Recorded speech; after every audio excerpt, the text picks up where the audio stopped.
بھائی، مجھے ڈر لگ رہا ہے، ہمیں رات وہیں گزارنی چاہیے تھی۔ دیکھیں نا کتنا سنسان راستہ ہے۔ دعا بیٹا، وہاں رہنا مناسب نہیں تھا، اور ویسے بھی وہ تمہاری دوست تھی، اور اس طرح شادی والے گھر کسی پرائے کا رہنا مناسب نہیں لگتا۔ رو رہا ہے دل میرا، دفن ہے خوشیاں میری۔ شانی بھائی، آپ نے یہ آواز سنی؟ ہاں بیٹا، مگر یہ آواز کہاں سے آ رہی ہے؟ نہیں کوئی 100 برس گزرے ہیں، نہ کوئی آیا ہے، رو رہا ہے دل میرا۔ ان دونوں کی نظریں راستے کے کنارے ایک پرانی حویلی کے دروازے پر قدیم زمانے کے محل کی جانب مڑ گئیں۔ قفل لگا ہوا تھا، لیکن دروازہ کھلا تھا۔ اندرونی حصے میں ایک سرد کی لہر دوڑ رہی تھی۔ جیسے ہی انہوں نے محل میں قدم رکھا، انہیں ایک کونے پہ ایک خوفناک چمکتی ہوئی کتاب نظر آئی۔ شانی نے ہمت کرتے ہوئے دعا کو کہا کہ چلو دیکھتی ہیں کہ کیا ہے اس میں۔ دعا نے ڈر کے ساتھ کہا، شانی بھائی وہاں مت جائیں۔ جیسے ہی انہوں نے اس کتاب کو کھولا تو وہ ایک خوفناک جنگل میں جا گرے۔ ہر طرف اندھیرا تھا اور درختوں کے سائے ان کے دلوں میں خوف بھر رہے تھے۔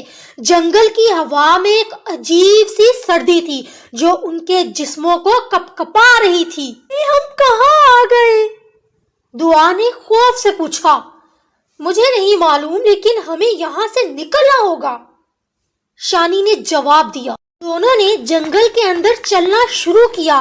ہر قدم کے ساتھ ان کے دلوں کی دھڑکن تیز ہو جاتی تھی۔ اچانک ایک عجیب سی آواز نے ان کے قدم روک دیے۔ وہ آواز جیسے کسی کے رونے کی تھی۔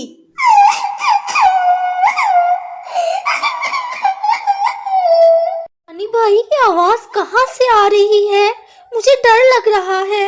یہ کیا معلوم بیٹا، ہمیں جا کے دیکھنا ہوگا۔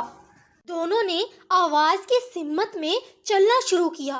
کچھ دیر چلنے کے بعد انہوں نے دیکھا کہ ایک پرانی جھونپڑی کے اندر سے روشنی آ رہی ہے۔ جھونپڑی کے دروازے پر ایک پرانا قفل لگا ہوا تھا، لیکن دروازہ کھلا تھا۔ دونوں جھونپڑی کے اندر داخل ہوئے۔ اندر کا منظر دیکھ کر ان کے تو ہوش اڑ گئے۔ ایک کونے میں ایک پرانی عورت بیٹھی ہوئی تھی جو رو رہی تھی۔ اس کے چہرے پہ خوف کے آثار تھے۔ شانی نے خوف سے پوچھا، آپ کون ہیں؟ میں اس جنگل کی کہتی ہوں، یہاں سے کوئی بھی زندہ واپس نہیں جاتا، عورت نے روتے ہوئے کہا۔ خوفناک عورت نے کہا کہ یہاں سے نکلنے کا صرف ایک ہی راستہ ہے، اور وہ یہ کہ وہ اس خوفناک عورت کا راز جانے۔ وہ عجیب عورت اسی محل کے مغرور شہزادی تھی جس نے ایک بھکاری کا مذاق بنایا، اور اس نے اسے بددعا دی کہ وہ 100 سال اسی قید میں زندہ رہے، اور آج اس کی رہائی کا دن تھا، مگر اسے اس کلمات کو پڑھنا ہوگا جو اس کتاب میں درج تھے۔ شانی نے وہ کلمات پڑھے اور وہ آزاد ہو گئی۔ اس نے جانے سے پہلے اسے وہ پر اسرار نقشہ دیا۔ دونوں نے نقشے کی مدد سے جنگل سے باہر نکلنے کی کوشش شروع کر دی۔ ہر قدم کے ساتھ ان کے سامنے نئے چیلنجز آتے گئے، لیکن انہوں نے ہمت نہیں ہاری۔ بالآخر وہ ایک روشنی کی کرن دیکھنے میں کامیاب ہو گئے۔ روشنی کے قریب پہنچنے پر انہوں نے دیکھا کہ ایک دروازہ کھلا ہے۔ دروازے کے پار ایک نئی دنیا تھی جہاں ہر چیز روشن اور حسین تھی۔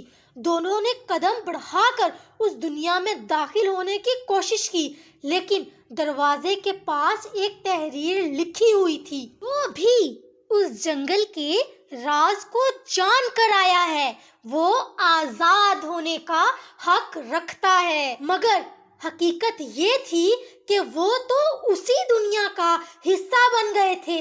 اس خوفناک عورت نے اپنی قید انہیں دے دی تھی اور اب یہ سلسلہ ہمیشہ چلتا رہے گا۔